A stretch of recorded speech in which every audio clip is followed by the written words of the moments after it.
Bonjour et bienvenue dans votre nouvelle vidéo. Aujourd'hui, on va aborder la notion de choix de sa famille avant l'incarnation. C'est-à-dire, est-ce qu'on choisit ou pas sa famille, puisqu'il y a une expression populaire qui dit toujours « on ne choisit pas sa famille ». Et moi, je vais vous donner mon point de vue là-dessus par rapport à ce que j'ai pu vivre en tant qu'expérience et aussi par rapport à mes lectures, etc. Enfin, voilà. Donc, je n'impose rien à personne. Si ça ne correspond pas du tout à votre vision des choses, c'est ok. Vous pouvez passer à une vidéo suivante. Je ne suis pas là pour imposer ma vérité. Simplement, je vous l'expose. Et puis, si vous la partagez, eh bien tant mieux. On peut en parler, on peut en débattre avec grand plaisir. Je sais qu'en cabinet, c'est quelque chose qui n'est pas toujours facile à entendre. Même moi, si j'en suis convaincu que l'on choisit sa famille avant de naître, parfois on vit des trucs et franchement, c'est pas confort du tout. Petite parenthèse d'ailleurs à ce sujet, je vous en ai déjà parlé, mais je vous conseille le livre Les 9 marches de Anne Givaudan, qui montre bien le parcours de l'âme avant son incarnation. On dit qu'au moment où une femme tombe enceinte, l'âme a choisi sa famille, donc sa maman, son foyer, etc., 9 mois avant déjà. Donc j'aime bien aussi ça parce que je me dis souvent, mais on pense vraiment choisir les choses et il y a quand même beaucoup de choses qui sont déjà choisies par notre plan supérieur, notre niveau supérieur. Et ce qui fait que nous, sur un plan incarné, parfois on pense qu'on a choisi quelque chose et on a été comme ça induit, mais de gré, hein, je veux dire, pas de force, surtout pas.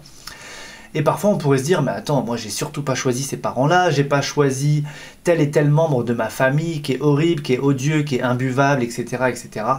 Je sais, c'est pas facile à entendre, mais ayez toujours cette vision spirituelle, cette vision où on dézoome. Je sais que si on a une vision terrestre, incarnée, oui, ça semble complètement injuste et on se dit non mais j'aurais jamais choisi ça. Sauf que quand on a une vision spirituelle, on est dans le non-jugement, dans cette forme d'amour inconditionnel et on a surtout l'idée de l'expérience en fait. On ne voit pas les choses en tant que bien ou mal, mais plutôt en tant que expérience que l'on vit et que va nous apprendre cette expérience et comment on va s'enrichir de cette expérience-là que l'on va vivre. Et en fait, il faut toujours imaginer que on est comme un scénariste et un acteur, et que l'on choisit aussi les acteurs de notre scénario. Et que les membres de la famille qui sont peut-être vraiment imbuvables, pas sympas du tout, si on peut dire ça gentiment, eh bien ils ont accepté de jouer ce rôle dans notre histoire en fait. Vous voyez, ils ont accepté de jouer les méchants, on pourrait dire ça. Parce que sur un plan d'âme, quand ils repassent de l'autre côté, une fois qu'ils sont vraiment détachés de leur corps, de la personnalité de cette incarnation, cette dernière incarnation, ils redeviennent dans cette lumière et dans cette âme qui est lumière justement, vous voyez.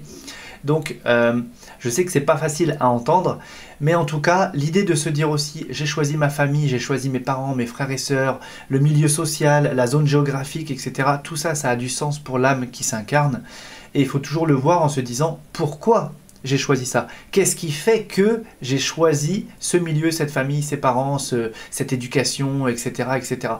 Qu'est-ce que j'ai voulu me donner d'apprendre, de comprendre, quelles leçons je me suis donné d'intégrer, comment je me suis dit que j'allais grandir à travers ça. Vous voyez, il y a toujours cette notion de progression, d'expansion, etc. Alors, une fois, on m'avait fait la remarque en disant, oui, on n'est quand même pas venu là que pour travailler sur soi. Non, bien sûr, mais la quête de l'âme, de toute façon, c'est d'évoluer, de grandir. Elle a cette soif d'apprendre, en fait. Vous voyez ce que je veux dire? Et de toute façon, comme on est tous reliés, chaque expérience de chaque âme, on pourrait dire que ça part dans un tronc commun qui bénéficie à tous, cet inconscient collectif, justement. Donc la réponse, voilà, hein, on l'a déjà dit au cours de la vidéo, mais est-ce que l'on choisit ou pas sa famille? Eh bien, oui. Donc quand on entend cette phrase, on ne choisit pas sa famille, on choisit ses amis, bah moi, en tout cas, de mon point de vue, c'est faux. On choisit bien sa famille. Et on l'a choisi pour plein de raisons. Et quand on commence à s'interroger, en fait, on voit qu'effectivement, nous aussi bien, on fait travailler nos parents, et nos parents nous font travailler. Alors quand je dis travailler, c'est travailler sur soi, grandir, se remettre en question, avoir des prises de conscience, et puis peut-être faire de l'introspection, etc. Alors je dis pas que tout le monde le fait, hein, mais en tout cas, c'est la visée et c'est le but de tout ça. Donc j'aime bien, je voulais vraiment vous partager cette notion-là parce que je sais que dans des familles, c'est compliqué et je me demande s'il n'y a pas une famille où c'est pas trop compliqué finalement, parce qu'autour de moi, j'ai pas tant d'exemples, à part certains précis, mais je ne vais pas rentrer dans le détail. Mais en tout cas, voilà, moi ce que je vois et ce que j'observe même dans mon cabinet, c'est que les relations au niveau famille, c'est pas facile. Mais en même temps, c'est censé, on m'avait donné cette clé il n'y a pas longtemps, c'est censé nous faire travailler sur cet amour inconditionnel, c'est-à-dire aimer l'autre, même si il est vraiment pas sympa avec nous. Vous voyez ce que je veux dire? Ça veut pas dire tout tolérer et se laisser marcher dessus, hein. Mais ça veut dire que si c'était quelqu'un au travail ou dans le cercle amical ou autre, externe à la famille, on pourrait tirer un trait en disant je le sors de ma vie directement. Et en famille, il nous est quand même demandé de se remettre un peu plus en question plutôt que de tout de suite tirer un trait sur quelqu'un. Alors je sais que même si ça se joue sur un plan de l'âme, sur un plan incarné, comme la plupart des gens n'en ont pas conscience, ils sont méchants, mauvais, pas sympas, ce que vous voulez, et on a l'impression qu'ils sont vraiment comme ça au plus profond d'eux-mêmes et qu'on ne peut rien en tirer.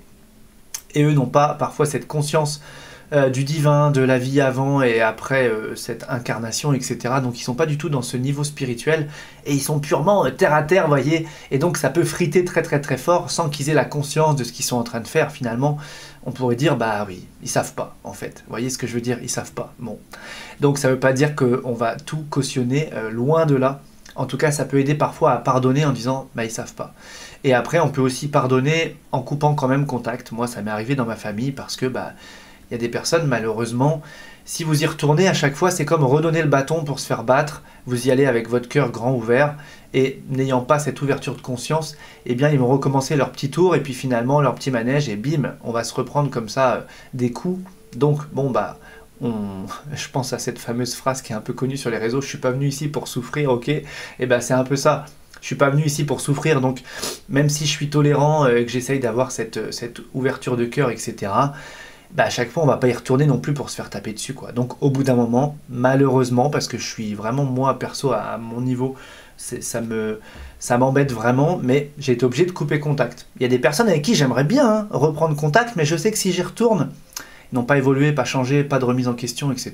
Donc bon, et je dis pas que je suis parfait non plus, mais j'essaie quand même toujours d'avoir cette intention, en tout cas, de bienveillance. Je suis pas parfait, j'ai pu faire du mal ou j'ai pu blesser, mais en tout cas, j'essaye d'en avoir pris ensuite conscience et d'avoir eu envie de réparer ça, même à distance, vous voyez, sans que l'autre le sache.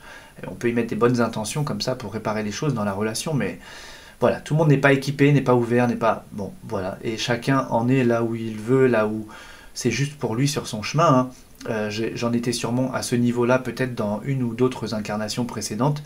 Donc c'est pas non plus parce que sur le chemin de la spiritualité, on a fait beaucoup de chemin et que on a compris beaucoup de choses et qu'on a vécu certaines expériences que tout le monde ne vit pas tous les jours, qu'il faut se mettre en position haute.